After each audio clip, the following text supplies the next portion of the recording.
Hi, this is doctor Shweta. आज का जो हमारा टॉपिक है वो इकोनॉमिक्स से रिलेटेड है और इस टॉपिक में हमने उन पॉइंट्स को इंक्लूड किया है जो आपके एमसीक्यूज़ के लिए और शॉर्ट आंसर्स और लॉन्ग आंसर्स के लिए यूज़फुल हो सकते हैं, राइट? तो हम इसको स्टार्ट करते हैं। Here we start. और first point is Adam Smith is known as father of economics. Adam Smith को इकोनॉमिक्स के फादर के नाम से जाना जाता है, ठीक है। अगर एमसीक्यूज में क्वेश्चन आता है who is the father of economics, तो हमारा आंसर होगा एडम स्मिथ। ओके, इनका एक छोटा सा इंट्रोडक्शन देख लेते हैं। एडम स्मिथ का जो लाइफ स्पैन है, जीवन काल है, वो 1723 से 1790 तक का है। Was a Scottish philosopher and economist, एक स्कॉट के फिलोसोफर और इकोनॉमिस्ट हैं। Who is best known as the author of an inquiry into the nature and causes of the wealth of nations। इनकी एक फेमस बुक है, नाम यहाँ लिखा हुआ है, an inquiry into the nature and causes of the wealth of nations, जो 1776 में पब्लिश हुई थी। सबसे ज़्यादा पॉपुलर वो इसी बुक से हुए, राइट? और इन्होंने इस बुक में वेल्थ के ऊपर फोकस किया है और उन्होंने ये भी कहा है, he said that economics is the study of factors which determine the wealth of a country and its growth। Economics उन factors की study है जो किसी भी country या उसकी growth की wealth को determine करती है। ओके, इकोनॉमिक्स की डेफिनेशन बहुत सारे ऑथर्स ने, बहुत सारे राइटर्स ने अपने व्यूज़ के अकॉर्डिंग दी है। कुछ ऑथर्स ने वेल्थ को फोकस किया है, कुछ ऑथर्स ने वेलफेयर को फोकस किया है, कुछ ऑथर्स ने स्कैरसिटी को फोकस किया है। तो इस पूरे वीडियो में आपको डेफिनेशंस को डिवाइड करके बताया गया है कि कौन सी डेफिनेशन कौन से ऑथर्स ने दी है और उन डेफिनेशंस में उन्होंने इकोनॉमिक्स को किस तरह से एक्सप्लेन किया है, ठीक है। तो आपको बहुत इजी होगा याद रखना, राइट? फर्स्ट जो हमारा पॉइंट है, wealth definitions of economics are given by Adam Smith, JB Say and other classical writers. Wealth की जो डेफिनेशन है इकोनॉमिक्स की, वो एडम स्मिथ और जेबी से ने दी है। एडम स्मिथ की जो डेफिनेशन थी उसको अभी हमने प्रीवियस स्लाइड में देखा। जेबी से ने इकोनॉमिक्स को वेल्थ किस तरह से बताया है वो हम देख लेते हैं। JB says said that economics is the science that deals with wealth। JB से ने इकोनॉमिक्स को पूरा वेल्थ से जोड़ दिया है। उन्होंने बोला है इकोनॉमिक्स वो साइंस है जो वेल्थ के साथ डील करती है, ठीक है। अब आपको यहाँ पर दो नाम याद रखने हैं, एडम स्मिथ, JB से, जिन्होंने वेल्थ डेफिनेशंस दी है इकोनॉमिक्स की, ठीक है। कभी कभी एग्जाम में ऐसा होता है कि परिभाषा दी हुई होती है, डेफिनेशन दी हुई होती है और राइटर पूछा जाता है, ऑथर पूछा जाता है। तो अगर आपको याद रहेगा कि वेल्थ की डेफिनेशन दो लोगों ने दी है, एडम स्मिथ ने और JB से ने, तो आप इजीली वहां पर आंसर कर पाएंगे, ठीक है। और इन लोगों ने इकोनॉमिक्स को वेल्थ से इसलिए कनेक्ट किया है क्योंकि इनका ऐसा मानना है कि फिजिकल सब्सिस्टेंस के लिए और स्टैंडर्ड ऑफ लिविंग के लिए वेल्थ ही सबसे ज़्यादा इम्पॉर्टेंट है, ओके। पर इन डेफिनेशंस का क्रिटिसिज्म हुआ और उसके बाद वेलफेयर की डेफिनेशंस आई। तो वेलफेयर की डेफिनेशंस को देख लेते हैं। Welfare definitions of economics are given by Marshall, Pigou and other non classical writers. जो वेलफेयर की डेफिनेशंस हैं, दो नाम इंपॉर्टेंट हैं इसमें, मार्शल और पीगू, ओके। मार्शल ने जो डेफिनेशन दी है उसको देख लेते हैं। According to Marshall, economics is on one side the study of wealth and on the other end the more important side the study of man. Marshall ने अपनी डेफिनेशन में वेल्थ को तो इंक्लूड किया ही है जो एडम स्मिथ और JB से ने किया था, लेकिन इन्होंने वेल्थ के साथ साथ मैन को भी उतनी ही इम्पोर्टेंस दी है और बल्कि मोर इम्पॉर्टेंट बताया है। इनका ये कहना है कि वेल्थ तो इम्पॉर्टेंट है ही, साथ में इन्होंने क्योंकि वेलफेयर से जोड़ा है अपनी डेफिनेशन को, इन्होंने मैन को भी उसमें अपना एक अलग प्लेस दिया है, ठीक है। पीगू की जो डेफिनेशन है वो भी इसी से मिलती जुलती है, सिमिलर है इससे। बस आपको ये याद रखना है कि वेलफेयर की डेफिनेशंस मार्शल और पीगू ने दी है।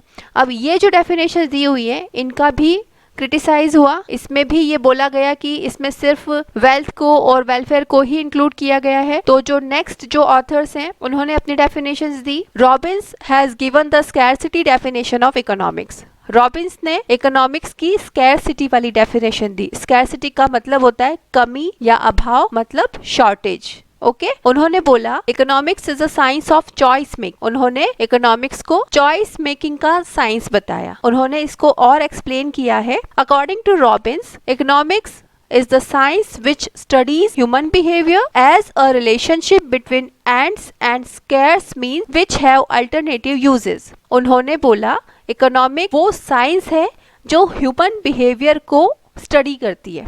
राइट, ह्यूमन बिहेवियर के बहुत सारे एस्पेक्ट्स होते हैं जिनको इकोनॉमिक्स स्टडी करती है।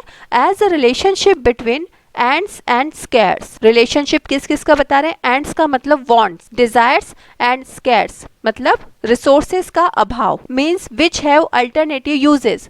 और वो जो रिसोर्सेज है उनका अल्टरनेटिव यूज भी बताया है। तो इन्होंने दो तीन चीजों को इसमें इंक्लूड कर लिया है। ओके इन्होंने जो डेफिनेशंस दी है उसमें इन्होंने बोला human wants are unlimited, man is a bundle of desires. Okay as soon as one want is satisfied another want crops up. जैसे जैसे इच्छाएं पूरी होती जाती है, इच्छाएं बढ़ती जाती है। एक चीज की इच्छा हुई, वो पूरी हुई, उसके बाद दूसरी चीज की इच्छा हो जाती है, वो पूरी हुई, फिर तीसरी चीज की इच्छा हो जाती है। तो जो वांट्स है वो अनलिमिटेड है, उनका कोई अंत नहीं है। एंड रिसोर्सेज आर लिमिटेड, जो रिसोर्सेज हैं वो लिमिटेड हैं। और उन्होंने एक और चीज ये बताई है, resources have alternative uses. Okay for example a piece of land can be used as a playground, as a factory land, housing site और फॉर अ गार्डन। तो जो रिसोर्सेज हैं वो अल्टरनेटिव यूज उनका किया जा सकता है। रिसोर्सेज लिमिटेड है लेकिन जो डिजायर्स हैं, जो वांट्स हैं वो अनलिमिटेड है। ठीक है, इन्होंने ये भी बताया scarcity is a relative term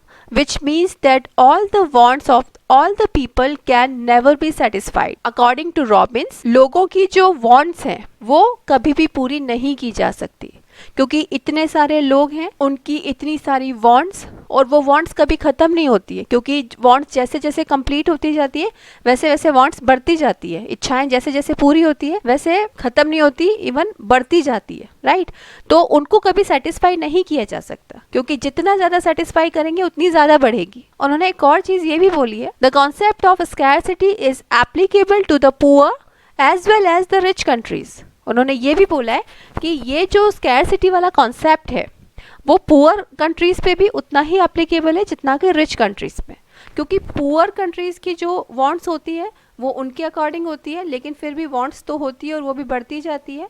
and rich countries की वांट्स उनके अकॉर्डिंग होती है, डिजायर्स उनके अकॉर्डिंग और लग्जरी डिमांड्स होती है उनकी, लेकिन डिमांड्स तो होती है, तो दोनों पर एज वेल एज एप्लीकेबल होती है। इसका नेक्स्ट पॉइंट है, according to Robbins economics is a positive और pure science while according to Marshall and Pigou economics is a normative science।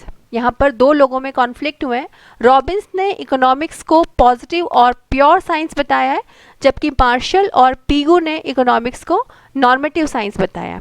Okay तो अब पॉजिटिव साइंस और नॉर्मेटिव साइंस क्या होता है, एक छोटा सा इंट्रोडक्शन उनका देख लेते हैं। और normative science is the one which is concerned with moral और value judgement. Normative economics is the one that takes values into account and results in statement like this tax should be reduced। वो अपने statements बताते हैं उसमें और उसमें values होती है। ओके moral values का उसमें ध्यान रखा जाता है, moral values को concern करता है normative science। For example, the question like what should be the level of national income, national income का level क्या होना चाहिए, What should be the wages rate, wages की rate क्या होनी चाहिए, How the fruits of national product be distributed among people, fruits को सारे people में किस तरह से distribute किया जाए। तो इस तरह के जो questions होते हैं उनके answers दिए जाते हैं normative science में क्योंकि वो moral और values से connected होते हैं। राइट, तो उसको हम बोलते हैं normative science। ठीक है, नेक्स्ट है हमारा positive science। Positive science is the one which is concerned with objective truths and analysis of cause and effect relationship between various variables। जो पॉजिटिव साइंस है वो कॉज और इफेक्ट के रिलेशनशिप को इंक्लूड करती है, जो वेरियस वेरिएबल्स में जो कॉज और इफेक्ट के रिलेशनशिप होते हैं उनको वो कंसीडर करता है। It does not consider the ethical aspects of any law. ये किसी भी लॉ के एथिकल एस्पेक्ट को कंसिडर नहीं करता, ठीक है। According to Robbins, economics is concern only with the study of the economic decisions of individuals and the society as positive facts, but not with the ethics of these decisions. Robins के according positive science individuals के decisions को consider करती है, ना कि उनके ethics को, ठीक है। तो this is the important difference between normative science and positive science. तो कुछ ऐसे पॉइंट्स थे हमने इस वीडियो में कवर किए जो आपको याद रखने होंगे और आपके एग्ज़ाम्स के लिए बहुत ज़्यादा इम्पॉर्टेंट होंगे। हमारे नेक्स्ट वीडियो में इस तरह के और पॉइंट्स रहेंगे आपके लिए। Thank you so much. Please like the video and subscribe the channel, and if you want any other video on any other topic of commerce, so you can write in the comment box below. Thank you.